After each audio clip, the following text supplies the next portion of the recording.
Esta semana he recibido algunos mensajes, ¿no?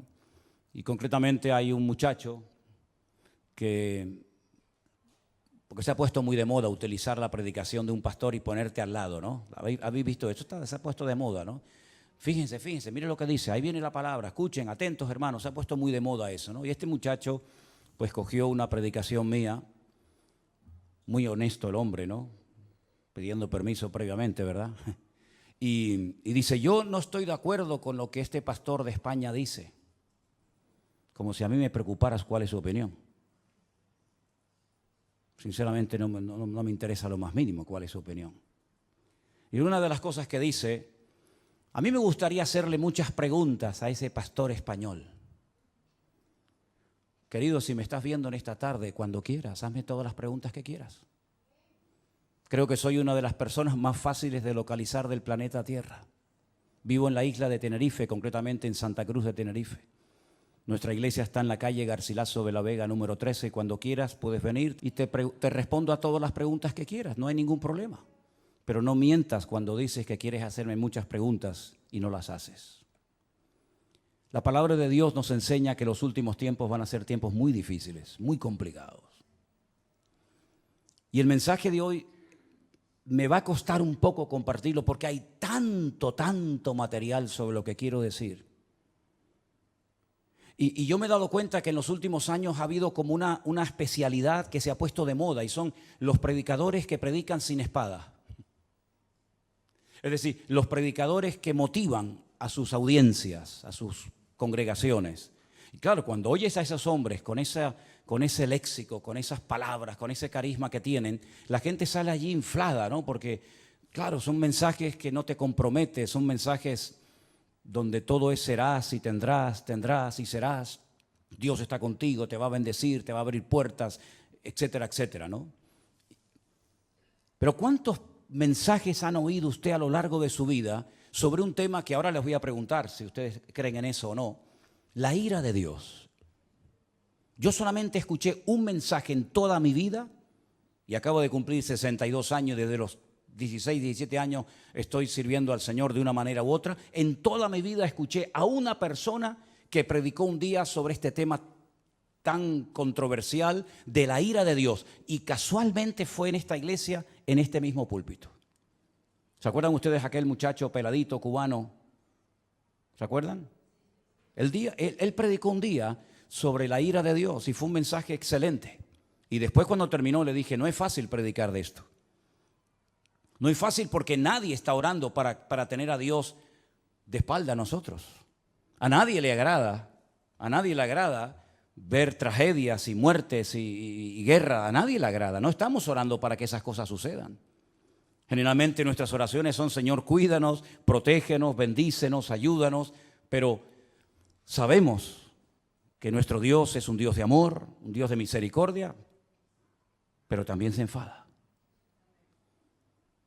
Y yo veo a Dios cuando su Hijo unigénito, el Señor Jesucristo, cargó el pecado de todos y cada uno de nosotros. El Señor Jesucristo dijo, ¿por qué me has desamparado? Dios dejando a su Hijo solo en la cruz. Porque en ese momento su Hijo era el pecado personificado de toda la humanidad. Si abandonó a su Hijo temporalmente por la situación del momento, ¿cómo no habrá momentos puntuales en la vida de las naciones y de los seres humanos en los que Dios dice, basta, estoy harto, estoy cansado? La pregunta que les quiero hacer es, ¿ustedes creen que este tema de la ira de Dios es un mito, es una fábula, es una metáfora, es algo de lo cual se habla, pero que en el fondo no es realmente así? Dios no se enfada, Dios no se enoja. Hay momentos en los que es verdad, Dios bendice, hace milagros, saca a su pueblo de la esclavitud, les da el maná, los protege de los enemigos, pero también hay un montón de versículos, cientos, miles de textos, donde Dios dijo, cuando claméis no os voy a oír, porque cuando yo llamé no me respondisteis, y estoy harto de vuestros holocaustos y de vuestras ofrendas y de vuestras fiestas solemnes. Y por cuanto llamé y no quisisteis, vuestra casa quedará desierta. Y si te parece poco, hay un libro que contiene unas palabras que son impresionantes, son tremendamente impactantes y durísimas. Permítame que se las lea. Ahora les digo dónde voy a estar leyendo. Acuérdate, oh Señor, de lo que nos ha sucedido. Mira y mira nuestro oprobio. Y mira nuestra herencia, cómo ha sido traspasada a extraños. Nuestra piel se ha ennegrecido como un horno a causa del hambre. Han violado a nuestras mujeres, a nuestras vírgenes las han violado y han colgado a nuestros príncipes y no respetaron a los ancianos. Se han llevado a los jóvenes y los muchachos han desfallecido. Los jóvenes dejaron de cantar. Cesó el gozo en nuestro corazón. Nuestra danza se ha convertido en luto. Cayó la corona de nuestras cabezas. Ay de nosotros, Señor, porque pecamos. Por esto se entenebrecieron nuestros ojos. Mas tú, Señor, permaneces para siempre y tu trono de generación en generación.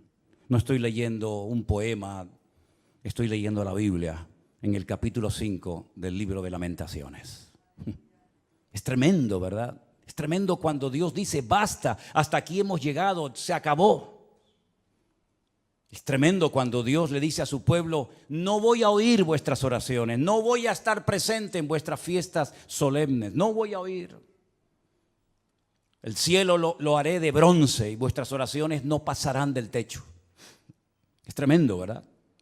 Cuando Dios ha permitido cosas tremendas en la historia que han afectado a millones de personas, como por ejemplo el diluvio. ¿Cuántas miles de personas habrán muerto en el diluvio, hermanos? Bueno, nadie lo puede saber con exactitud, pero yo creo que murieron miles de personas en el diluvio. Algunos dirán, bueno, millones. Bueno, está bien, millones. ¿Y quién mandó el diluvio, hermanos? ¿Quién mandó el diluvio? ¿Quién le dijo a Noé, prepárate porque yo voy a mandar un diluvio a la tierra? ¿Quién fue el que destruyó las ciudades de Sodoma y de Gomorra? Si no fue tu Dios, ¿quién fue entonces? A mí me hace gracia cuando hay gente que dice, es que el Dios del Antiguo Testamento es completamente diferente al Dios del Nuevo Testamento. Y eso es muy peligroso hablar así. Porque estás hablando como que hay dos dioses, uno malo y uno bueno. Uno que está siempre enfadado y enojado y otro como que es benevolente, como Papá Noel o como San Nicolás, como lo llaman en otros países, ¿verdad? Que nos concede todo y no importa lo que hagamos. Pero esa no es la enseñanza bíblica. La enseñanza bíblica es que hay un solo Dios. Y el del antiguo es el del nuevo y el del nuevo es el del antiguo y no hay otro Dios. Lo que pasa es que hay momentos en los que Dios actúa con infinita misericordia y nos sorprende.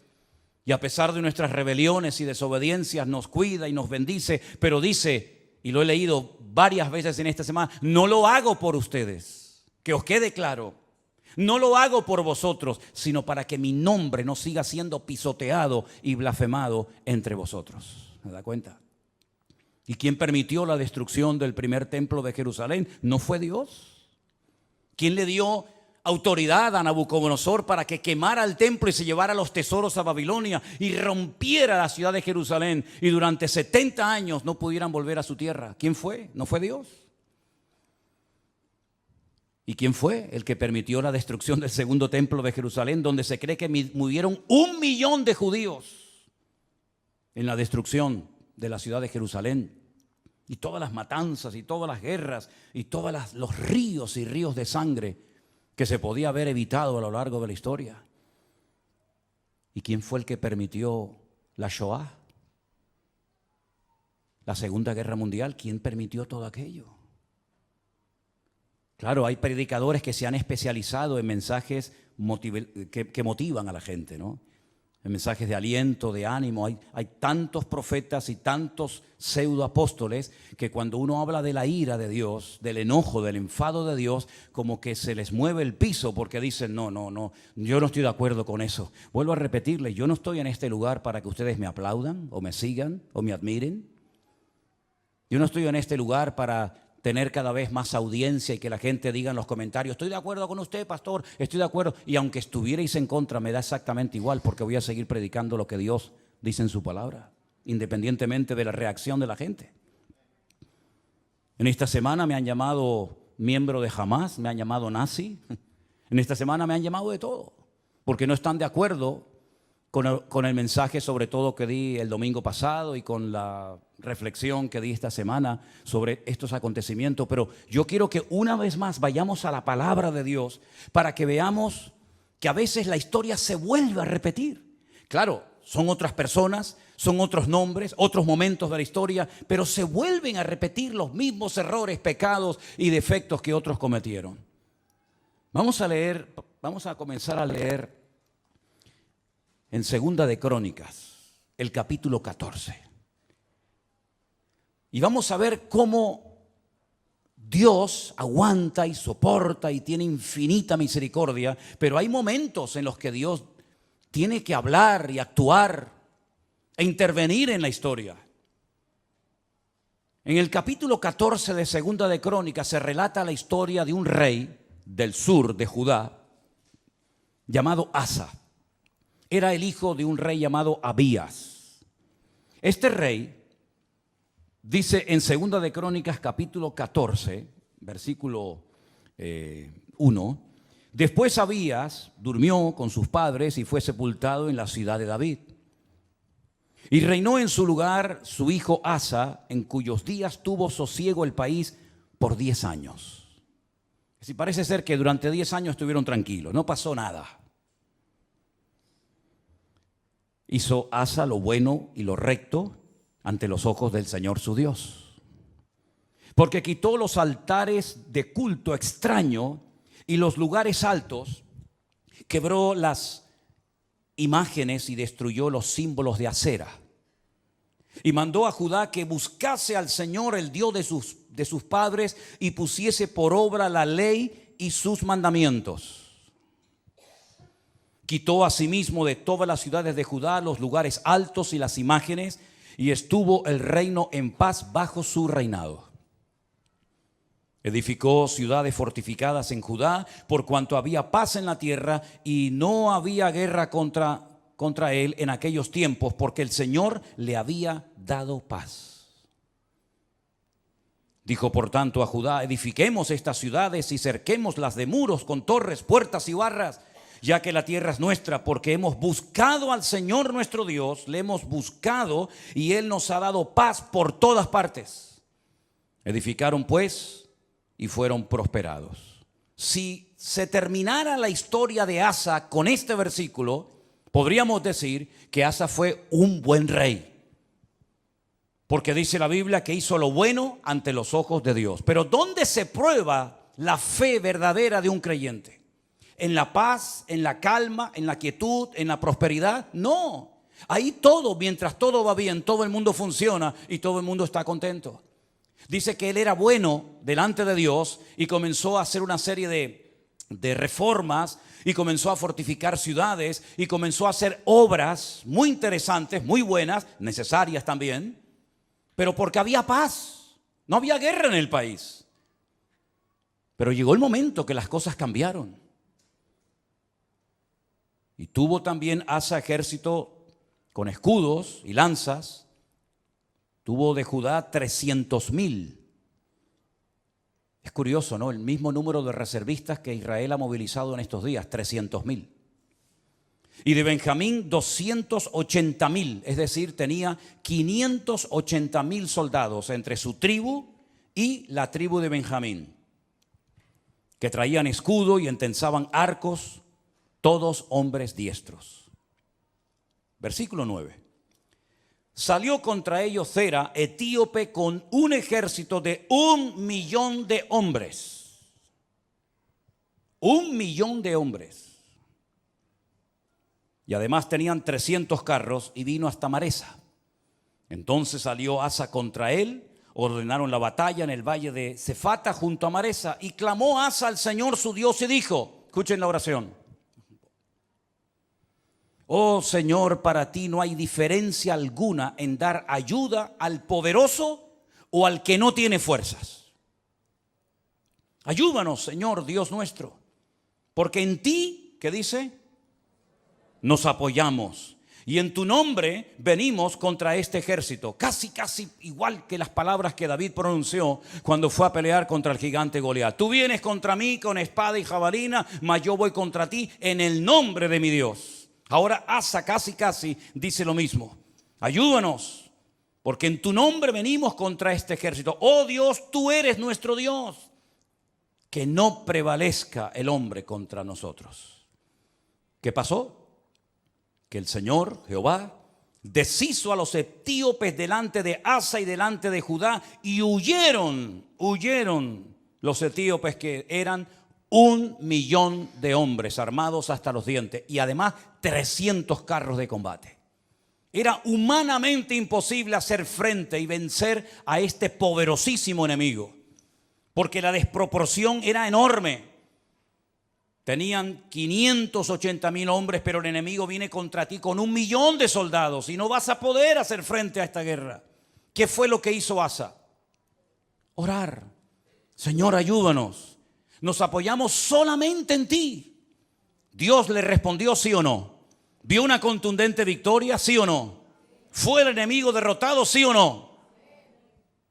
Bueno, con esta victoria ya Asa tenía que tener más que interiorizada y aprendida la lección de que si oramos y nos apoyamos solamente en Dios, Dios siempre nos va a ayudar. No importa el momento, no importa la dificultad, no importan nuestras limitaciones. Nosotros nos apoyamos en nuestro Dios, que no conoce ningún tipo de limitación, y siempre el Señor saldrá victorioso. ¿Cuántos dicen amén?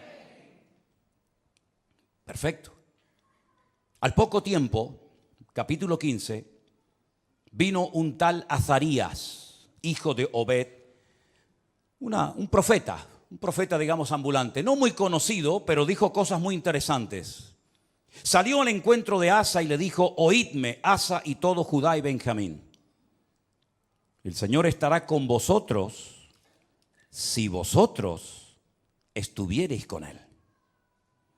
Y si le buscareis, será hallado de vosotros, mas si le dejareis, él también os dejará. Esto funciona así. Muchos días ha estado Israel sin verdadero Dios, sin sacerdote que enseñara y sin ley. Pero cuando en su tribulación se convirtieron a Jehová, el Dios de Israel, y le buscaron, él fue hallado de ellos. ¿Cuántos dicen amén? Es decir, la palabra que el Señor le está dando a través de este profeta al rey Asa es tremenda.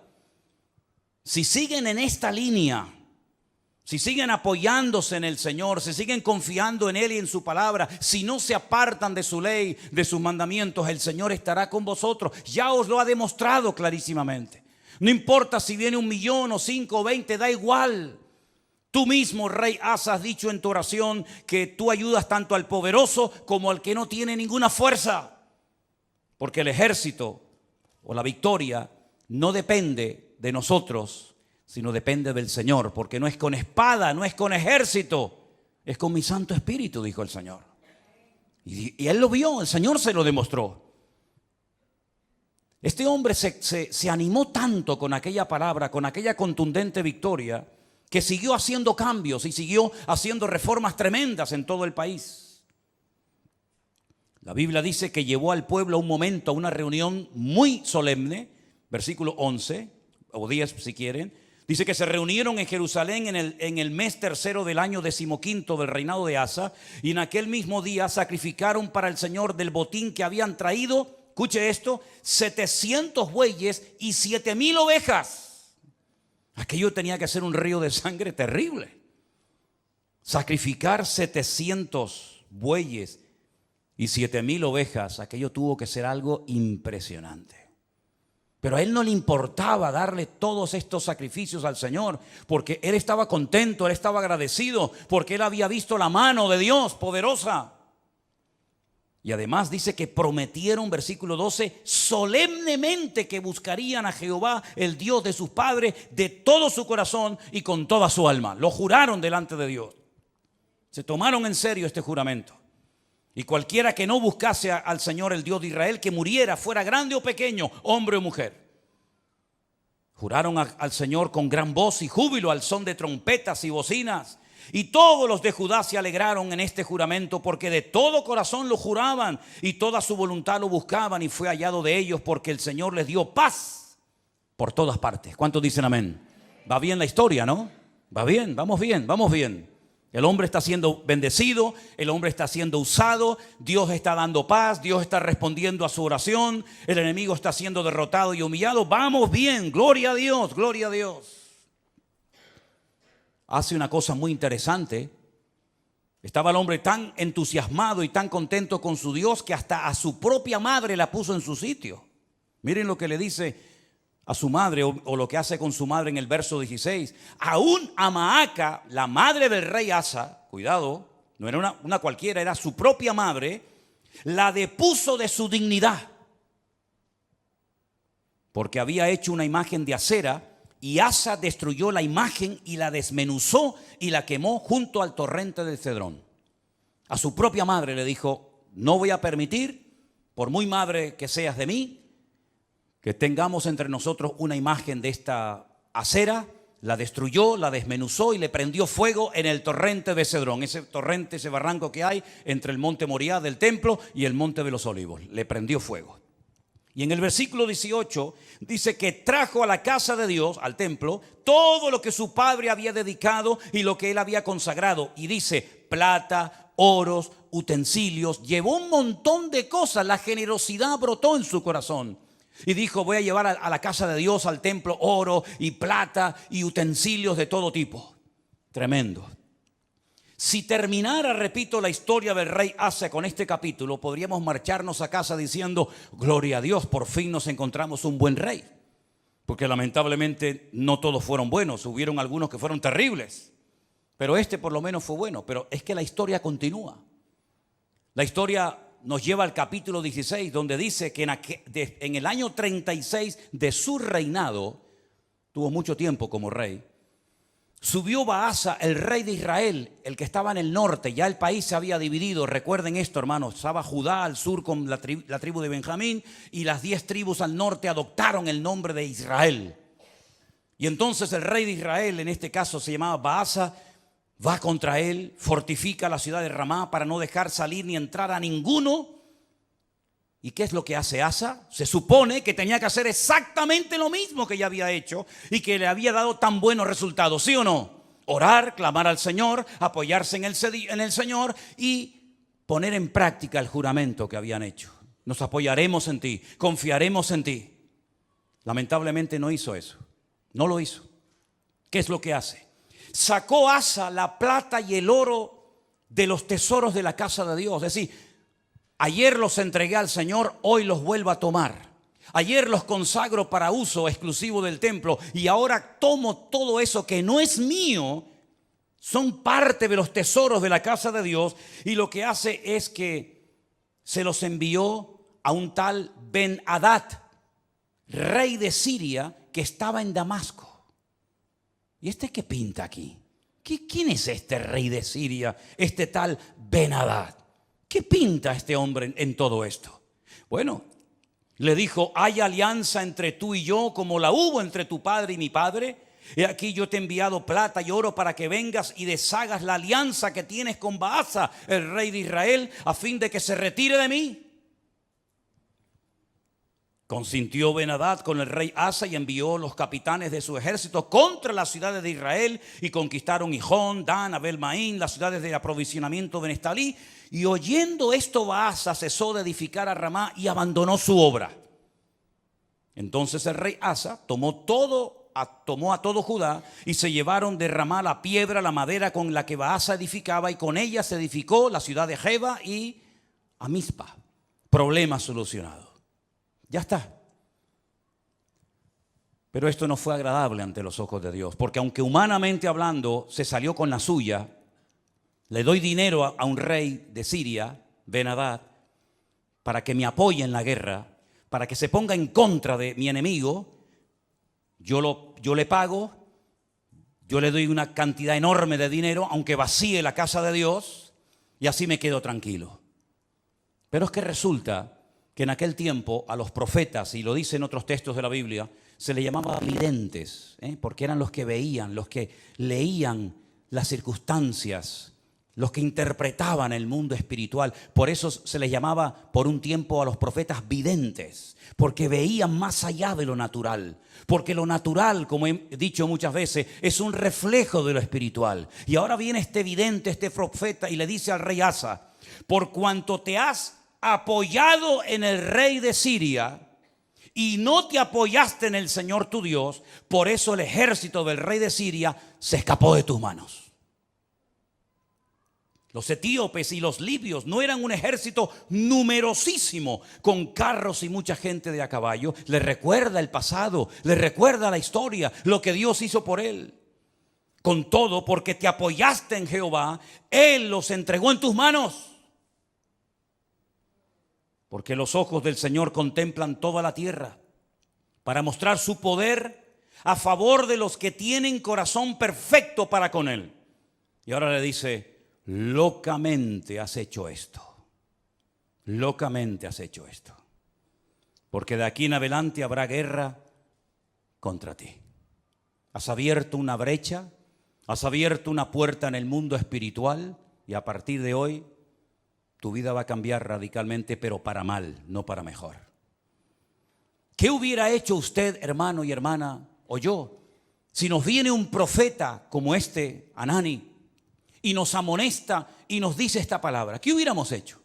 Señor, perdóname, lo siento. Así como el profeta Natán, ¿se acuerdan cuando fue a la casa del rey David y le dijo: tú eres ese hombre, tú has pecado, por culpa tuya el nombre de Dios ha sido blasfemado y pisoteado en el mundo de los gentiles? Y David dijo: Señor, perdóname, no quites de mí tu Santo Espíritu, ¿verdad? Y ten piedad de mí, etcétera, etcétera. Lo mismo tendría que haber hecho Asa, ¿sí o no? Era un hombre de Dios, conocía la palabra, había visto el poder de Dios en su vida, en su reinado. Lo lógico hubiera sido decir: perdóname, Señor, lo siento mucho, he dado un mal ejemplo al país, sacando los tesoros de la casa de Dios y dándoselos a un pagano para que me ayude, como si no tuviéramos un Dios más poderoso que el rey de Siria, Ben-Hadad.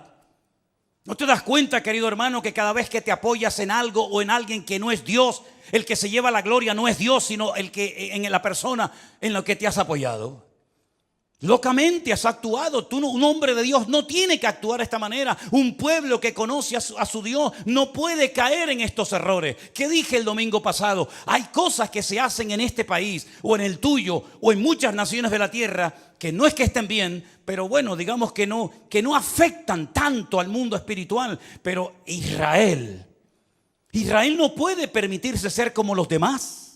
Israel no puede imitar a los demás perdiendo su identidad, apoyándose en lo que nunca tenían que haberse apoyado y olvidándose de su Dios. Porque Israel no es un país cualquiera. Israel tiene que ser un punto de referencia para todo el mundo. Tiene que ser una luz entre las naciones, que ese fue el propósito por el cual, o uno de los propósitos por el cual Dios los llamó. Así que has actuado locamente porque tú tenías que haberte apoyado en el Dios Todopoderoso, que te ha demostrado que es un Dios poderoso y que no importa si vienen 1,000,000 o 20 contra ti, el Señor te va a librar. Y como hemos cantado esta tarde, y espero que no solamente haya sido una canción, sino algo que tenemos claro en nuestra vida: por un camino vendrán y por 7 huirán. Y él sabía ese versículo que hemos cantado en esta tarde. Pero ¿qué pasó? Versículo 10. Se enojó Asa contra el vidente. Se enfadó contra el profeta. Lo mete en la cárcel porque se encolerizó grandemente a causa de esto. No le hizo gracia la palabra del profeta Hanani. No le gustó. Oprimió Asa en aquel tiempo a algunos del pueblo. Mas he aquí, los hechos de Asa, primeros y postreros, están escritos en el libro de los reyes de Judá y de Israel. Ahora escucha bien. En el año 39 años, pocos años después de su reinado, este rey enfermó gravemente de los pies. Y en su enfermedad, ¿a quién buscó? A los médicos. Como diciendo: ni en mi enfermedad me voy a humillar delante de Dios. No está mal ir a los médicos, ni mucho menos. El Señor dice en su palabra: yo envío sanidad y medicina a mi pueblo. Pero la actitud de Asa es de soberbio, es de arrogante, es decir: estoy enfermo Si clamara al Señor, Dios me podría sanar, pero no lo voy a hacer, porque no quiero saber nada de ese Dios. Y dice que en su enfermedad buscó a los médicos en vez de a Dios. Al final, murió en el año 41 de su reinado. Lo sepultaron en los sepulcros que él había hecho para sí en la ciudad de David. Lo sepultaron en un ataúd y le llenaron de perfumes y de diversas especies aromáticas preparadas por expertos perfumistas e hicieron un gran fuego en su honor. Perfumes para el muerto. Y ahí se acaba la vida y el reinado de Asa. ¿Qué les parece? ¿Qué les parece? Bueno, esto al fin y al cabo es una historia del pasado, de la cual podemos extraer ciertas y determinadas aplicaciones y lecciones para nuestra vida. Pero ¿saben qué? El hombre no aprende. El hombre no aprende. Sigue cometiendo los mismos errores, los mismos pecados, y en vez de apoyarse solamente en Dios, que los ha librado tantas veces de ser destruidos y tragados por sus enemigos, vuelven a apoyarse en ejércitos extranjeros, en la ayuda de hombres, en vez de apoyarse única y exclusivamente en su Dios.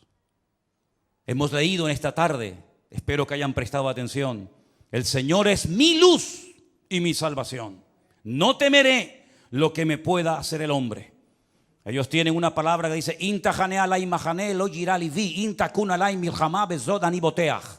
aunque un ejército acampe contra mí, no temerá mi corazón. Aunque contra mí se levante en guerra, yo viviré confiado. Eso es lo que dice la palabra. Pero eso no puede ser solamente un texto bíblico. Eso tiene que ser una realidad cada día de nuestra vida. Dejemos por un momento a Israel a un lado. Tú cuando tienes problemas económicos y cuando tienes problemas matrimoniales o cuando tienes problemas de cualquier otra índole, ¿en quién te apoyas? ¿En quién pones tu confianza? A ver si nos va a pasar lo mismo que a Asa. El Señor libró a su pueblo de la esclavitud. Podían haber muerto todos en Egipto. De hecho, estaban lanzando a los niños al río Nilo para que murieran. Podían haber muerto en el cautiverio en Babilonia. De hecho, dice que algunos de ellos los lanzaban a hornos de fuego y a otros los lanzaban a fosos llenos de leones. Podían haber muerto en la Edad Media, cuando la corona española junto con la Inquisición comenzó a matar gente por todas partes de España, incluido también a ellos. Podían haber desaparecido en la Segunda Guerra Mundial. Podían haber perecido en cualquier otro momento de la historia, pero Dios siempre, siempre ha tenido misericordia de ese pueblo. Cuando estaban con la soga hasta el cuello, en su angustia invocaban a Dios y Dios les respondía. Y han demostrado a lo largo de la historia que no importa si son poquitos o muchos, la mano del Señor siempre ha estado con ellos. En 1967, 5 naciones tremendamente poderosas con un odio tremendo contra ellos. Porque no solamente sus enemigos se conforman con echarlos al mar, como decían los jordanos en su momento, con echarlos al agua, sino con arrasarlos, que no haya ni un solo judío en toda la faz de la tierra, nunca más. Ya lo intentaron los griegos, lo intentaron los romanos, ya lo intentó mucha gente. Y en aquellos días, una semana de guerra para vencer a 5 naciones, a 5 potencias militares en 7 días. Y al 7º reposaron. Fue más que suficiente para demostrarle al mundo que el Dios de Israel es el Dios todopoderoso. Porque ahora no hacen lo mismo. Porque no claman a Dios. Uno tiene que tener una lectura diferente a lo que dicen los medios de comunicación, la prensa, la radio, la televisión, porque si no caemos en el mismo error de los demás. Hablamos como los demás, opinamos como los demás. ¿Qué es lo que está pasando allí ahora mismo? ¿Qué es lo que está sucediendo espiritualmente hablando? Que de eso no te va a hablar nadie. Te va a decir que se quedaron dormidos, te va a decir que se despistaron, te va a decir que estaban de relajo, de fiesta, te van a decir 20.000 cosas, que falló el Moshá, que falló el Chimbet, que falló todo. Pero ¿quién va a dar una lectura espiritual de toda esta cuestión? Nuestra fuente de información no es internet. Nuestra fuente de información no son los periodistas. Nuestra fuente de información es la Biblia, es la palabra de Dios. ¿Cuántos dicen amén? Vamos a ir a la Biblia a ver qué es lo que nos dice, porque hemos visto que cuando una persona se apoya en Dios, no importa si viene 1.000.000 de soldados contra ti, tú lo puedes vencer. No importa si es un gigante enorme, profesional de la guerra, se le puede vencer. No importa si la ciudad tiene doble muralla, se le puede derrotar. Pero también la palabra de Dios nos habla muy claramente que a veces hay ciertas y determinadas circunstancias que frenan la bendición de Dios. En Isaías, capítulo 24, miren qué texto tan impresionante. Isaías capítulo 24, verso del 1 en adelante. Si quieren, así lo leemos. He aquí que el Señor vacía la tierra y la desnuda, y trastorna su faz y hace esparcir a sus moradores. Sucederá así como al pueblo, también al sacerdote, como al siervo, así a su amo, como a la criada, a su ama, como al que compra, al que vende. Se está acoplando el monitor, hermano. Tienes que bajar el monitor. Hace rato se está acoplando. Al que presta, al que toma prestado, como al que da logro, así al que lo recibe. La tierra será enteramente vaciada y completamente saqueada, porque el Señor ha pronunciado esta palabra. Se destruyó, cayó la tierra, enfermó, cayó el mundo, enfermaron los altos pueblos de la tierra.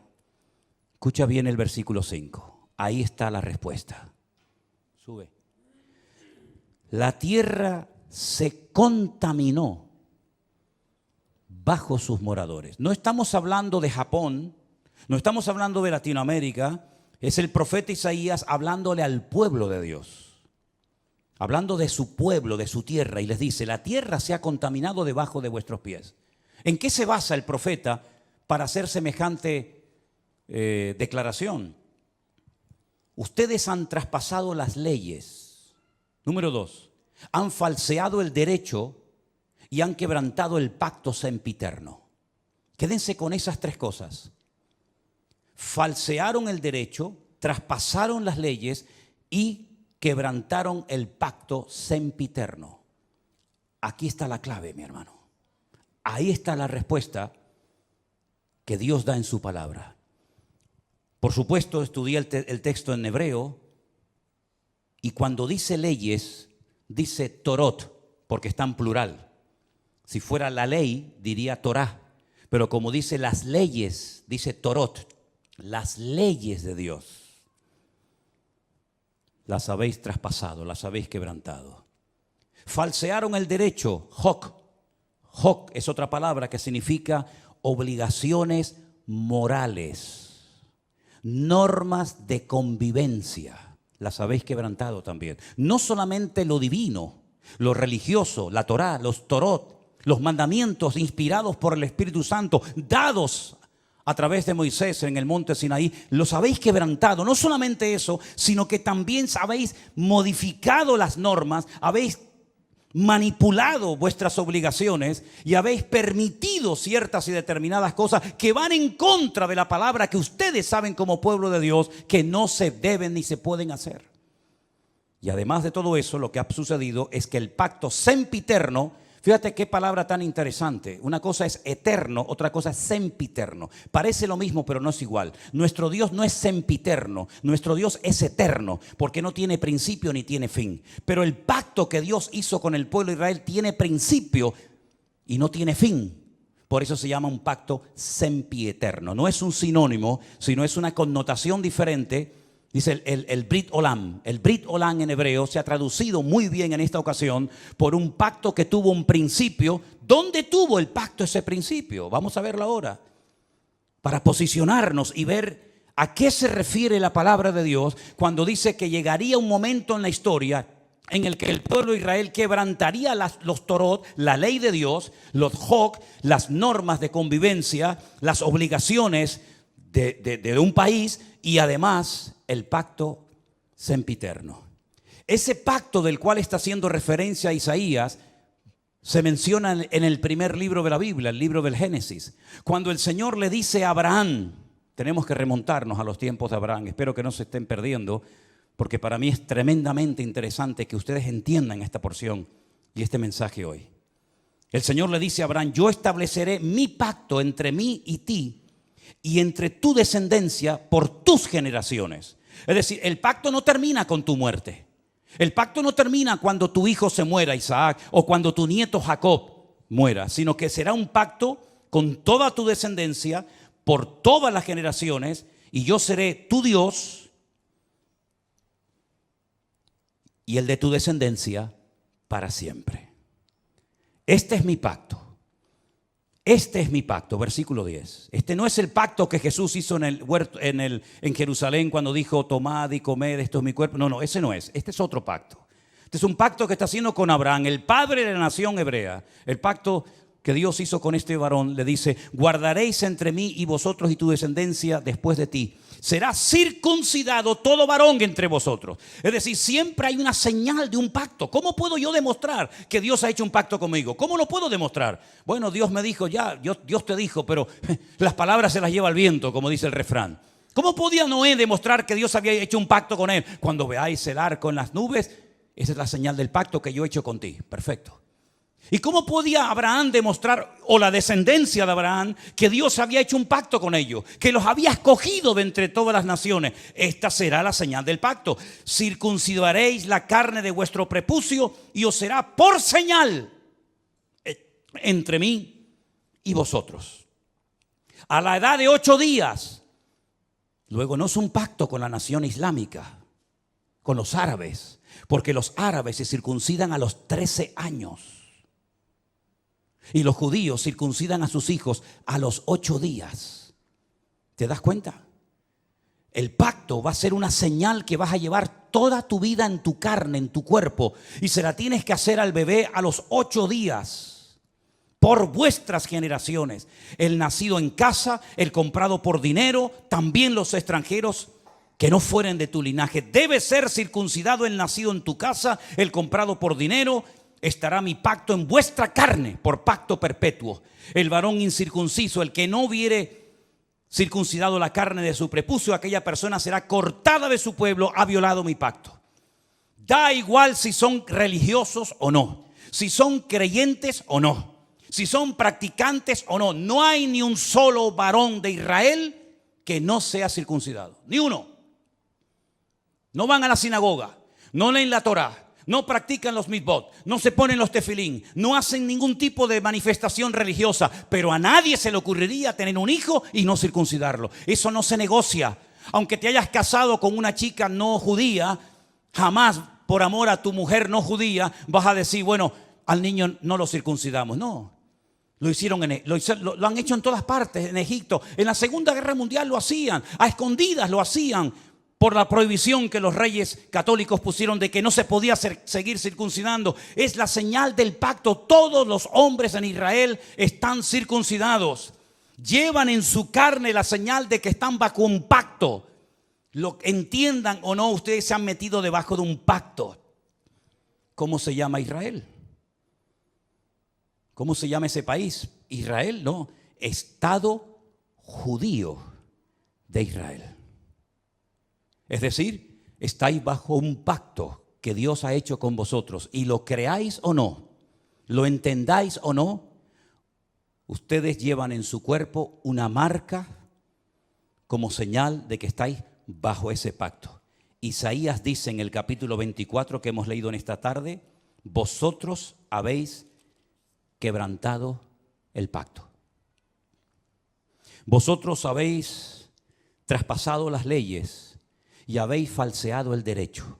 La ley de Dios no se modifica, no se le quita ni se le añade nada. Ya están los 613 mandamientos en lo que se conoce como la ley, la Torá, el Pentateuco, el Humash, ponle el nombre que usted quiera. 613 mandamientos, no se le quita ni se le pone nada. Si quieres saber cuáles son esos mandamientos, tienes ahí Génesis, Éxodo, Levítico, Número y Deuteronomio. Ahí están todos. Eso ya no se puede tocar.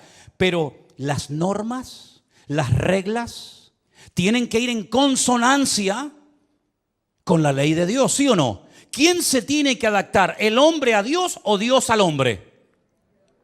El hombre a Dios, ¿no? Luego, cuando en la Knesset, ¿qué es la Knesset? La Knesset es el parlamento israelí.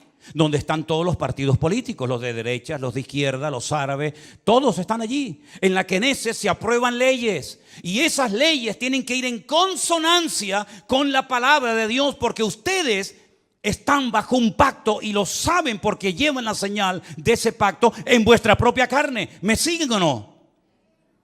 Ok. Vamos a conocer al presidente del Parlamento israelí.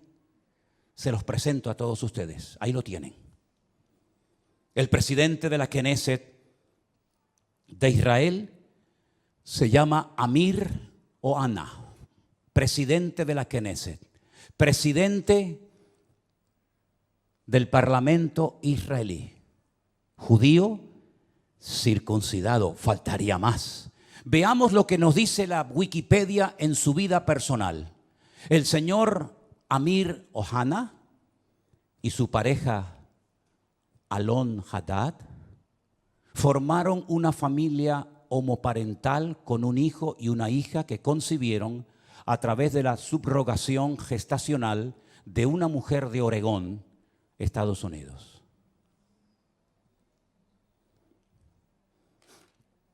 Sin comentarios. Gracias. Presidente del Parlamento israelí. Vosotros habéis traspasado mis leyes, habéis pervertido el derecho y habéis quebrantado mi pacto. Alguien dijo, no es una frase mía, cuando nos distanciamos de Dios y de su palabra, ponemos nuestra vida en peligro. ¿No les parece a ustedes? Pero la palabra de Dios dice, sin santidad nadie verá al Señor. Llámese Israel, llámese sudamericano, llámese latino, llámese como se llama. Sin santidad nadie verá al Señor. No es un título, una nacionalidad, un pasaporte lo que nos salva, sino el apoyarnos única y exclusivamente en Dios y en su palabra. Pero ahora resulta que ya están tranquilos porque el tío Sam les ha dicho, yo estoy con ustedes. Antes se llamaba Ben Haddad, ¿se acuerdan? Ben Haddad. Ahora se llama señor Biden. Pero qué lástima que no haya un Ananí en Israel hoy por hoy. Porque si Juan el Bautista levantara la cabeza y entrara al parlamento israelí, bueno, ya entró en su época, ¿no? Cuando aquel rey llamado Herodes, ¿se acuerdan? ¿Se acuerdan el rey Herodes? Aquel títer, aquel monigote que ni era rey ni nada, pero lo habían nombrado los romanos. Le habían dicho, tú vas a ser el rey de Israel. Qué valientes fueron los magos de Oriente, ¿se acuerdan? Cuando vienen seguramente en un viaje de días, de semanas o tal vez de meses y llegaron a Belén, al Herodión, donde vivía el rey Herodes, y le dijeron, venimos a adorar al rey de los judíos porque su estrella hemos visto en el oriente. Y Herodes habrá dicho, ¿el rey de los judíos soy yo? No, tú eres un estrellado. Nosotros venimos a ver a aquel que es digno de recibir toda honra y toda gloria. Y dice que cuando llegaron, se postraron y lo adoraron, ofreciendo sus tesoros de oro, incienso y mirra. A ese rey perverso y terrible llamado Herodes, llegó un día Juan el Bautista, que algunos habrán dicho, cállate la boca, no digas nada. Te la está jugando. Y le dijo, no te es lícito haberle robado la mujer a tu hermano y llevártela a tu cama y acostarte con ella. No te es lícito, adúltero. ¿Qué le costó a Juan el Bautista esa declaración? La cabeza. El rey Herodes quiere hablar contigo. Jesús dijo, decidle a esa zorra. Y me dicen a mí que yo soy duro hablando. Decidle a esa zorra. Y no fue a verlo. Y cuando aquel soberbio, arrogante romano le dice, no me hablas, llevo una hora interrogándote, te puedo librar de la mano de tus verdugos y no me contestas, no sabe que tengo autoridad para librarte. Y es entonces cuando el Señor dice, tú no tendrías nada que hacer contra mí si mi Padre no te lo permite. Aquí no se mueve ni una sola hoja de un árbol sin permiso de nuestro Dios. Y no hay nada que ocurra en las naciones de la tierra, y menos en esa tierra santa para Dios, donde Él es el dueño de la tierra, que no lo permita el Señor. ¿Se dan cuenta cómo tenemos que clamar por misericordia más que nunca, mis queridos hermanos? Con semejantes personajes, con semejante panorama, que Dios tenga misericordia de nosotros. Miren esta fotografía, miren esta fotografía. Estamos en la ciudad de Tel Aviv, un montón de gente. Sería muy bueno que la ampliaras. Sí, yo sé que se va a perder mucho de lo que dice, pero ahí hay una reunión de oración. Fueron a orar. Y judíos, por temor a que en otras naciones no les dejaran en público hacer una reunión de oración, viajaron expresamente en esos días de Yom Kippur a Israel, porque todos los años se hace en una plaza pública en Israel, se hace un acto de oración, de perdón.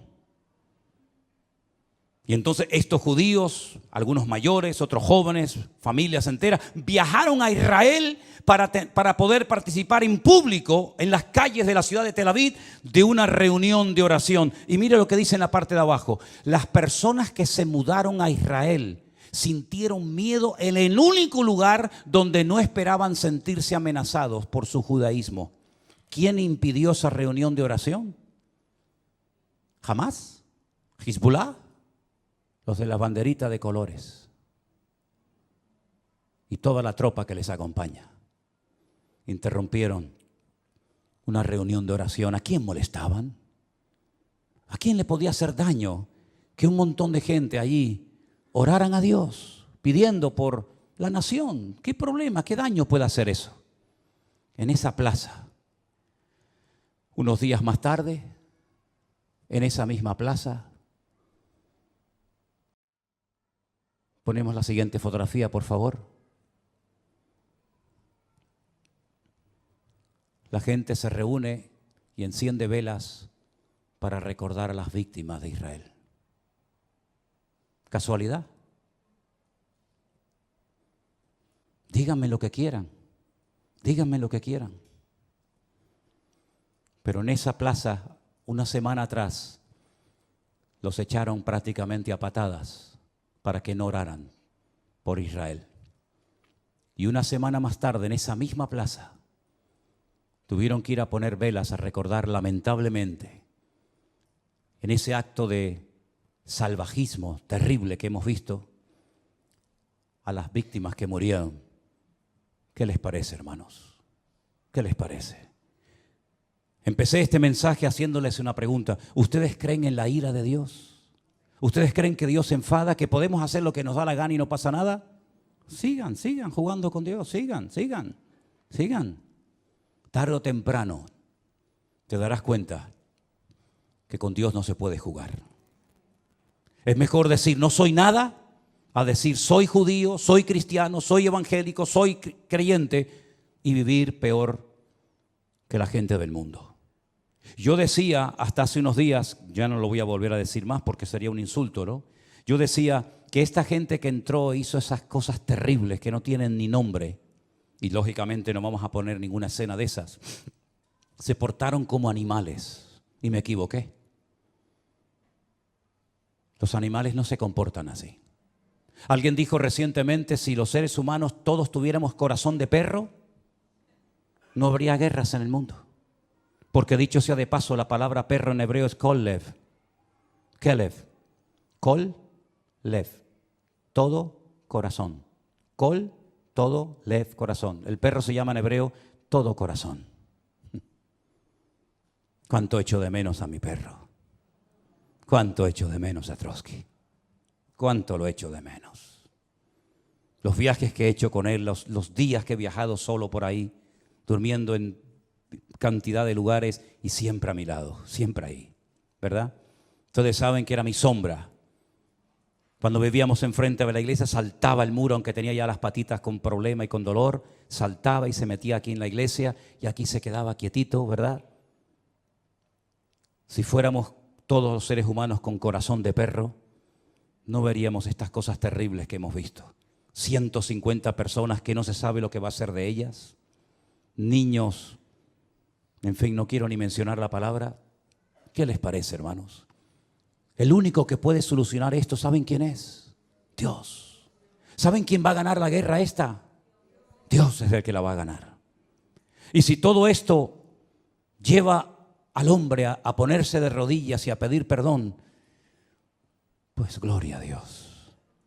Porque lean ustedes esta semana Sofonías, lean ustedes Joel, lean ustedes Miqueas, lean ustedes el libro de Jeremías, lean ustedes, hermano, el libro de Lamentaciones, y os vais a dar cuenta cuántas muertes, cuántas guerras se podían haber evitado si el pueblo hubiera puesto su apoyo y su confianza solamente en Dios. Y no he mencionado lo peor. Lo voy a mencionar así de pasadas, pero no nos olvidemos que un papa pidió perdón, ya tarde, pero bueno, por lo menos pidió perdón por la Inquisición.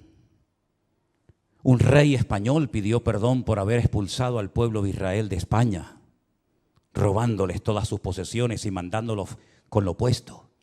Alemania pidió perdón hace años por lo que había hecho, y mira qué país tan bendecido y tan próspero es Alemania, ¿eh? Pero el pueblo de Israel, que yo sepa, pueblo que amo, y si pudiera ir allí ahora mismo iría, nunca pidió perdón por haber matado a mi amado Señor San Jesucristo. Nunca lo hizo. Es más, su nombre es blasfemado cada día. Entonces, queridos hermanos, ¿tiene o no tiene Dios misericordia de nosotros y de su pueblo Israel? Por lo tanto, mis queridos hermanos, o espabilamos y doblamos nuestras cabezas, o los próximos seremos nosotros.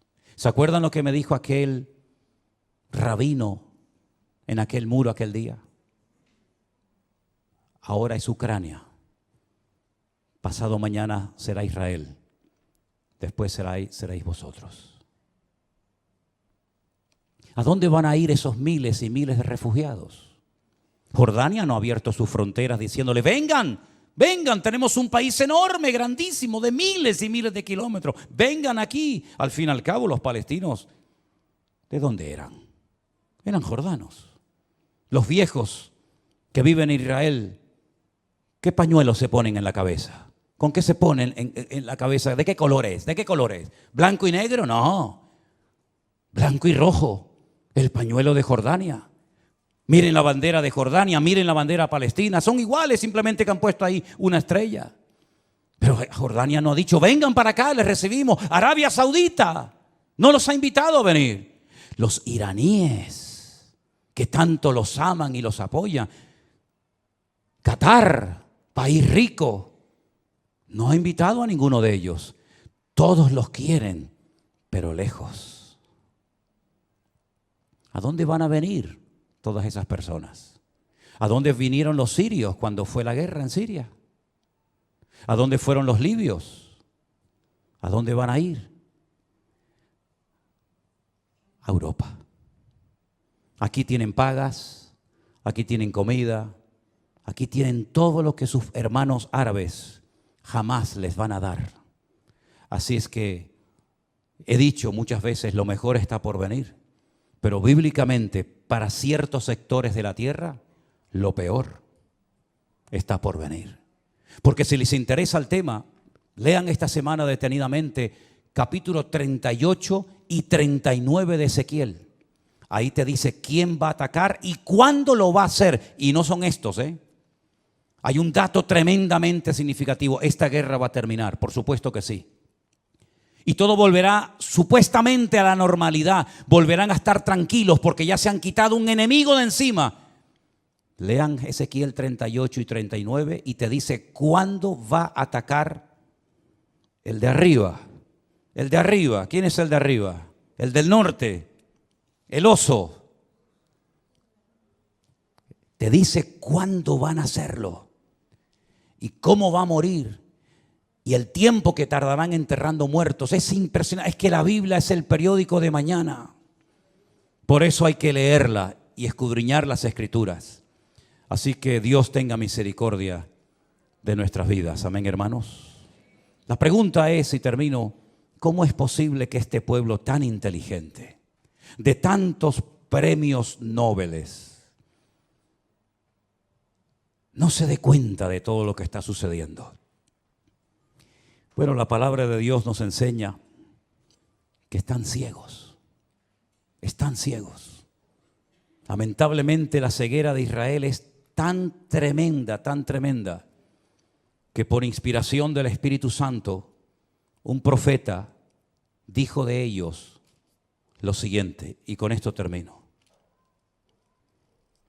Isaías capítulo 29. Deténganse y queden maravillados. Cegaos, embriagaos, pero no de vino, y tambalead, pero no de sidra, porque el Señor derramó sobre vosotros. ¿A quién le está hablando Isaías?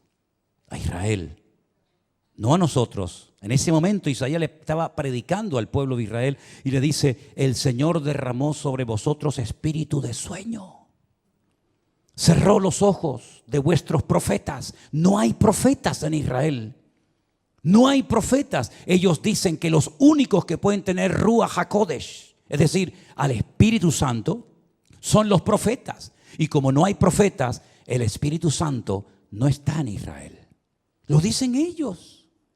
Dice: cerró los ojos de vuestros profetas y puso velos sobre las cabezas de vuestros videntes. No dice Pablo que tienen un velo, que cuando leen no entienden porque tienen un velo, y hasta que no se conviertan a Cristo el velo no les será quitado. ¿No dice eso la Biblia? Toda visión os será como palabra de libro sellado, el cual si dijeren al que sabe leer y le dijeren: lee ahora esto, él dirá: no puedo porque está sellado. Y si le dijere, si se le diere el libro al que no sabe leer, diciéndole: lee ahora esto, dice: no sé leer. Dice el Señor, escuchen bien esto. Esto es una sentencia tremenda. Este pueblo se acerca a mí con su boca y con sus labios me honra, pero su corazón está lejos de mí. No te enfades conmigo, querido. Pelea con Isaías. Yo no escribí esto. Con su boca me honran, con sus labios, pero su corazón está lejos de mí, porque su temor de mí no es más que un mandamiento de hombres que les ha sido enseñado. Por tanto, he aquí que nuevamente excitaré yo la admiración de este pueblo con un prodigio grande y espantoso. Perecerá la sabiduría de sus sabios, se desvanecerá la inteligencia de sus entendidos. Ay de los que se esconden de Dios, encubriendo el consejo. Sus obras están en tinieblas y dicen: ¿quién nos ve? ¿Quién nos conoce? Vuestra perversidad ciertamente será reputada como el barro del alfarero. ¿Acaso la obra dirá de su hacedor: no me hizo? Dirá la vasija de aquel que le ha formado: no entendió. Hermanos queridos, necesitamos orar más que nunca para que Dios tenga misericordia de ese pueblo, de sus dirigentes, como de todos y cada uno de nosotros.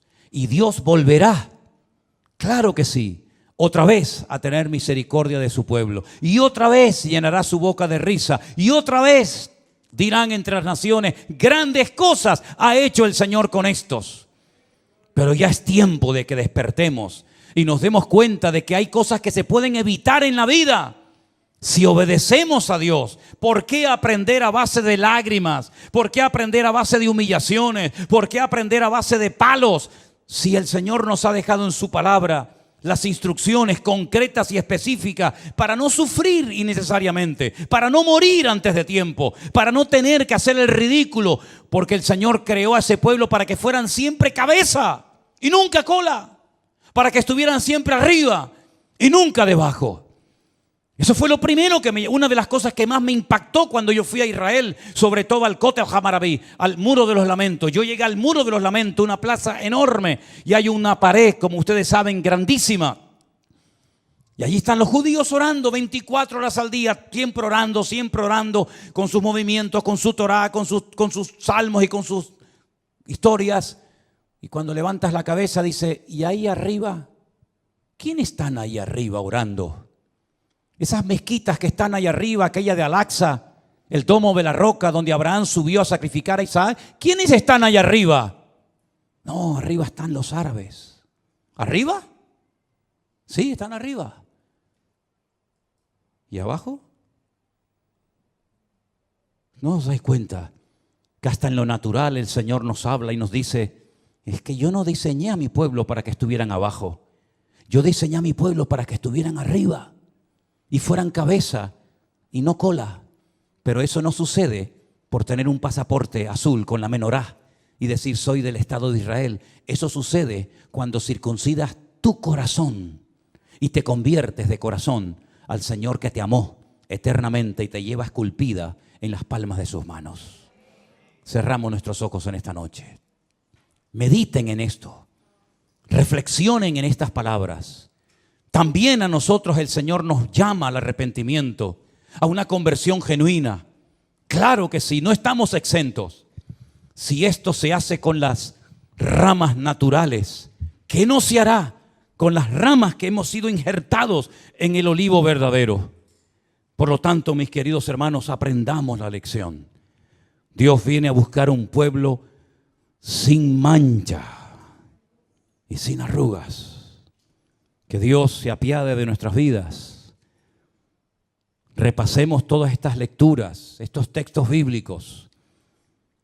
Y por encima de todo esto está nuestro amor al pueblo de Dios, el remanente verdadero que habita en Israel. Nuestros hermanos en Cristo que alaban y honran al Señor como nosotros. Los que se guardan del pecado, de las contaminaciones de la carne, los que van contracorriente, aunque sean criticados, aunque sean perseguidos, aunque sean objeto de burla, pero allí están. No han doblado sus rodillas, como le dice el Señor al profeta Elías. Hay 7,000 varones que no han doblado sus rodillas ante Baal.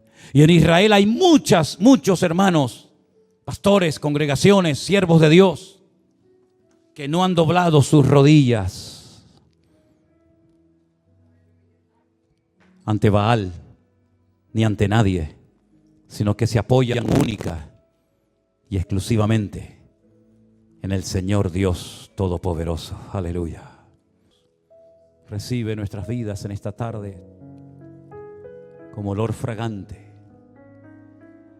como ofrenda derramada delante de tu altar, oh Dios. Aleluya. Ponemos de pie. Si tú dispusieres tu corazón y extendieres a Él tus manos, levantarás tu rostro limpio de mancha, será fuerte y nada temerá. Te acostarás y no habrá quien te espante. Aleluya. Y muchos suplicarán.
Hop in my shoes, run into the day. Sparkles in the air, come and play. Laughing and dancing, around we go. Hearts are like fireflies aglow. Singing our song under the blue sky, holding hands high, you and I. This is my happy dream, like a sweet melody. We're flying so free. This is my happy dream, forever you and me, singing it in harmony. Smiles all around, everywhere we see. Jump in the puddle, joy is our key. Rainbow above, colors so bright. We shine in the day and into the night. Friends by my side, can't stop this fun. Sharing our secrets till the day is done. Sunsets and starry nights we chase, living our lives in this bright place.